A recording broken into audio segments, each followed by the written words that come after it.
আমরা সময় আসলে আমরা ঠিক রাখতে পারি নাই, এই কারণে আমরা সবাই হয়েছে। এখন আপনাদের সামনে কিছু কথা বলবেন আমাদের জননেতা, ভৈরব কুলিয়ারচরের গণমানুষের নেতা, আমাদের আগামী দিনের কাঙ্ক্ষিত প্রতীক, আমাদের বাংলাদেশ জাতীয়তাবাদী দলের মনোনীত প্রার্থী জনাব শরীফুল আলম সাহেব আপনাদের সামনে কিছু কথা বলবেন। আসসালামু আলাইকুম।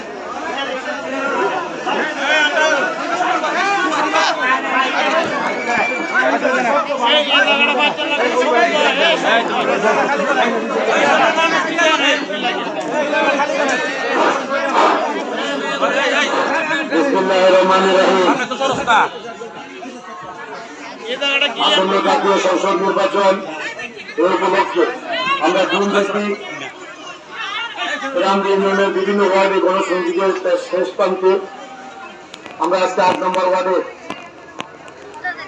পূর্ব জগৎচরের এই পথসভা প্রধান বৈঠকে উপস্থিত উপজেলা পৌর বিএনপি এবং আমাদের এই ইউনিয়ন বিএনপি এবং ৮ নম্বর ওয়ার্ডের সম্মানিত সকল পর্যায়ের নেতা কর্মীবৃন্দ, অঙ্গ সংগঠনের নেতৃবৃন্দ, মুরব্বীরা, যুবক ভাইয়েরা, মা বোনেরা, আসসালামু আলাইকুম।